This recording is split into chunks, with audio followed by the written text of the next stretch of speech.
Aloha, my name is Joshly Tregaskis, and I chose to research child advocacy. So I think that this is actually a really great job, and I don't know why I had never really heard of it until after I'd gotten home from my mission. I didn't even know that was a thing.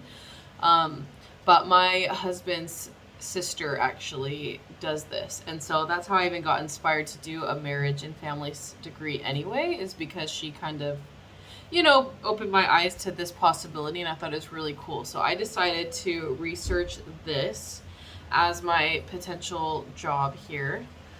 I think that it's really cool because you're working obviously for a large organization, like you're essentially working for the government, but you have like a lot of smaller offices, obviously, so you get to be closer to your coworkers, types of things like that.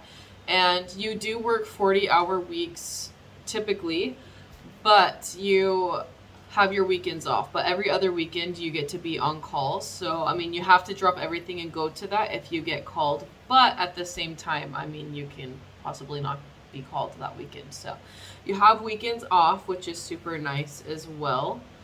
It can be a little bit stressful, dealing with children going through that situation, going through hard situations, like divorces and tough things like that. But also, like children need an advocate.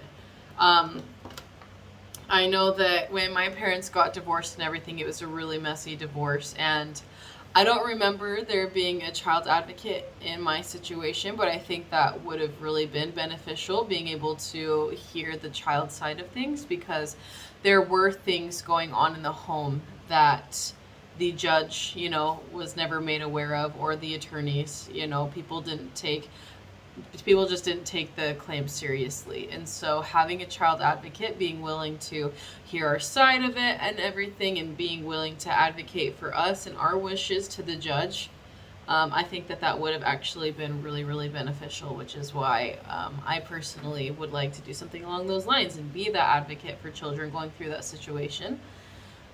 So I thought I just think that that's a really great job. And I'm just kind of reading over my assignment here, but common job tasks. Obviously, you are talking to children.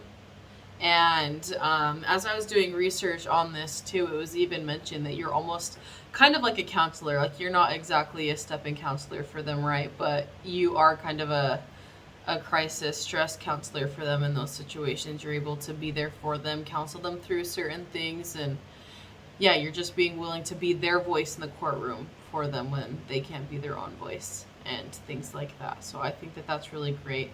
And I like the idea that you get to go to the homes and talk to the kids, and that you get to talk to the parents. But I think that going to the homes, really getting a feel for the environment that they come from, I think is really cool, which is a cool aspect of the job as well. And then the educational requirements, it's just a bachelor's degree that's required to go into this job. Obviously, you can continue to get higher education and even go into law and stuff, because that background certainly doesn't hurt. But it's just required to have a bachelor's degree in this field to start working in it. So again, I talked to my sister-in-law a lot about her job, what she likes about it, what she dislikes, kind of her everyday tasks and things like that. So it was really, really cool to be able to learn more about this job and about what exactly it does, what it entails. But I think that, yeah, working with the children and being a voice for them is so important, which is why I think it's a really important job.